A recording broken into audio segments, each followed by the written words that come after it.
굿모닝 큐티 가족 여러분, 새롭게 한 주가 시작되는 월요일 아침입니다. 제 뒤로는 햇빛이 비친 미세한 거미줄과 안개가 자욱한 황야가 보일 것입니다. 지난 2주 동안 많은 분들이 여름 이벤트를 응모해 주셨는데요. 이 사진은 고승일 장로님께서 보내주셨습니다. 이 장소는 특별한 명칭은 없고요. 라구나 우즈 근처에 숨겨진 풍경이라고 합니다. 이렇게 이름 없는 곳이라 할지라도 오늘도 내 삶을 하나님의 섬세한 거미줄과 황야의 광대하심으로 인도해 주신다는 것을 느끼게 됩니다. 사진을 통해 은혜를 나눠주신 고승일 장로님께 감사의 말씀을 드립니다. 그리고 어제 주일에 주신 말씀과 같이 하늘에서 이루어지는 하나님의 뜻, 우리 사는 이 땅에도 우리의 삶과 우리의 가정과 여러분의 기도의 제목에도 하나님의 뜻이 이루어지기를 간절히 축원합니다. 오늘 함께 부를 찬송은 193장 예수 십자가에 흘린 피로서입니다. 다 함께 4절을 찬송하겠습니다. 모든 죄에 더러워진 내 몸을 주 앞에 지금 넘어서서 샘물같이 솟아나는 보혈로 눈보다 더 희게 씻으라. 예수의 보혈로 그대를 씻기려 했는가. 마음속에 여러 가지 죄악이 깨끗이 씻기려 있는가. 이스라엘 자손이 라암셋을 떠나서 숫곳에 이르니 유아 외에 보행하는 장정이 60만 가량이요 수많은 잡족과 양과 소와 심이 많은 가축이 그들과 함께하였으며 그들이 애굽으로부터 가지고 나온 발교되지 못한 반죽으로 무교병을 구웠으니 이는 그들이 애굽에서 쫓겨나므로 지체할 수 없었음이며 아무 양식도 준비하지 못하였음이었더라.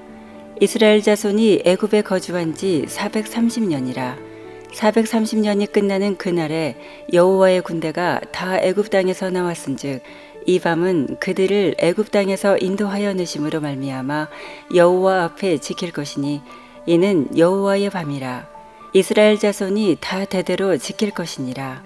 여호와께서 모세와 아론에게 이르시되 유월절 규례는 이러하니라. 이방 사람은 먹지 못할 것이나 각 사람이 돈으로 산 종은 할례를 받은 후에 먹을 것이며 거류인과 타국 품꾼은 먹지 못하리라. 한 집에서 먹되 그 고기를 조금도 집 밖으로 내지 말고 뼈도 꺾지 말지며 이스라엘 회중이 다 이것을 지킬지니라.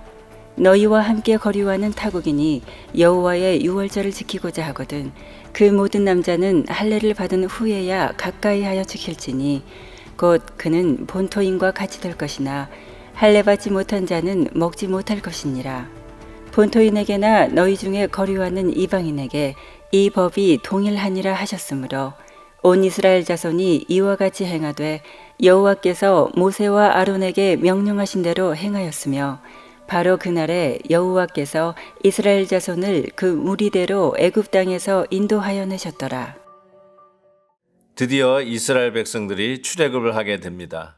얼마나 기다려왔던 출애굽입니까? 재앙이 올 때마다 이제는 나갈 수 있으려나 했는데 바로의 마음이 완악하여서 10번째 재앙까지 가고서야 비로소 이스라엘 백성들은 하나님이 계획하시고 약속하신 출애굽의 장정을 떠나게 됩니다. 오늘 본문 말씀에 430년의 애굽에서의 생활을 청산하고 드디어 약속의 땅, 가나안 땅, 하나님께서 반드시 데려오시겠다고 하는 그 약속의 땅으로 대장정의 출애굽을 시작하게 됩니다. 한 70명의 야곱의 가족들이 갔던 그 애굽에서 이제는 걷는 보행하는 장정만 60만 명이나 되는 거대한 민족을 이루고 출애굽을 하게 됩니다. 그러니까 장정만 60만 명이니까 얼추 아무리 적게 잡아도 200만이라고 하는 그 출애굽의 백성들이 이 하나님의 약속에 따라서 그 애굽의 고센 땅을 떠나 약속하신 가나안 땅으로 가게 된 것입니다.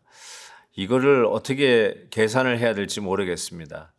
70명의 가정이 약 한 200만, 적어도 200만이 되는 하나님의 거대한 백성이 되어서 출애굽을 하게 되는데 그 사이에 430년이라고 하는 세월이 흘렀지요.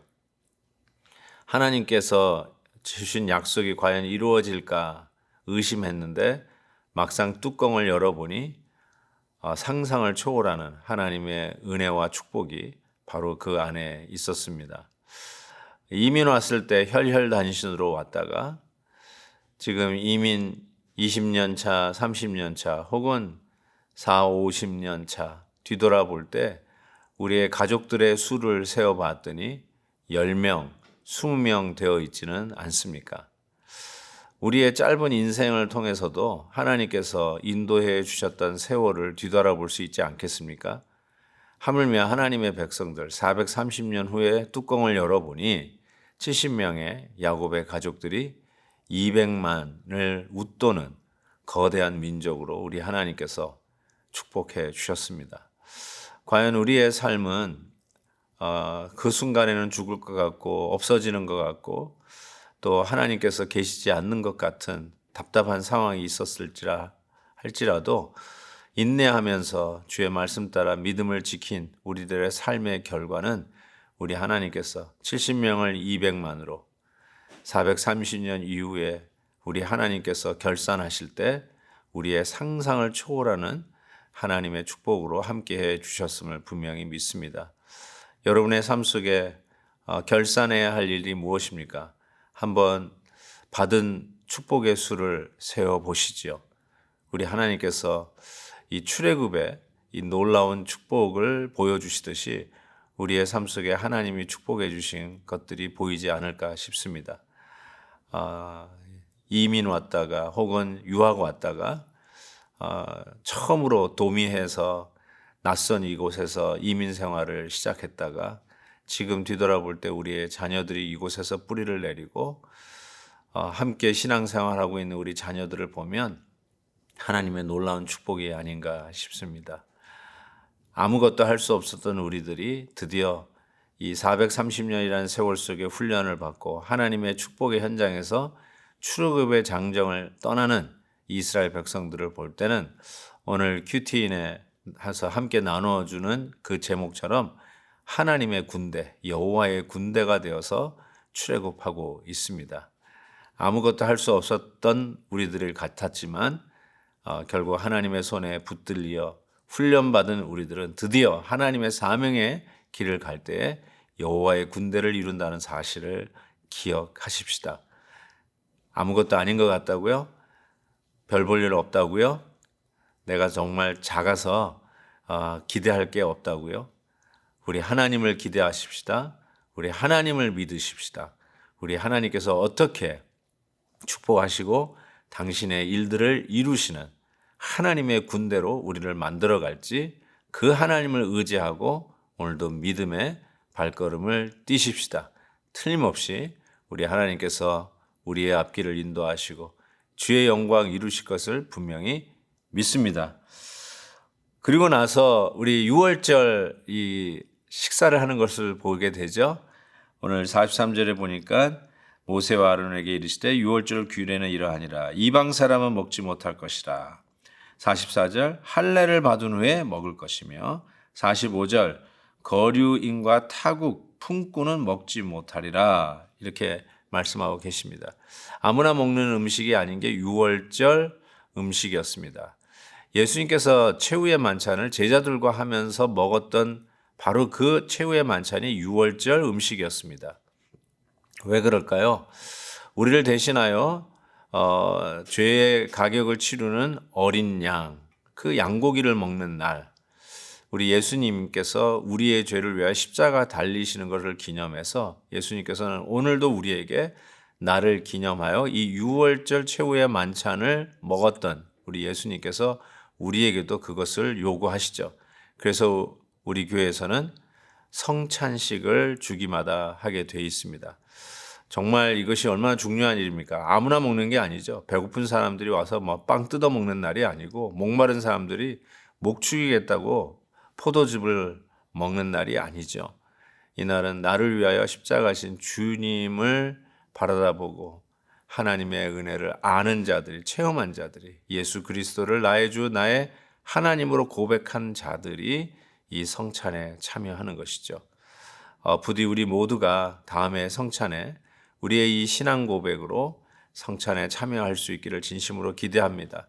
내 신앙 고백을 퍼블릭하게 공중 앞에서 하는 것이 세례죠.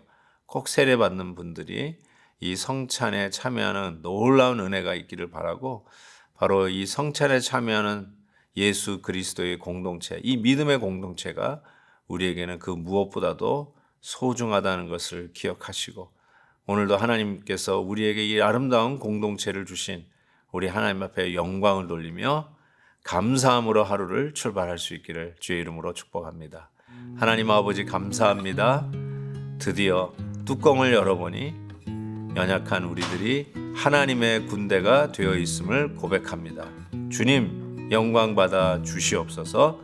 예수 그리스도의 이름으로 기도하옵나이다. 아멘. 내일 또 뵙겠습니다.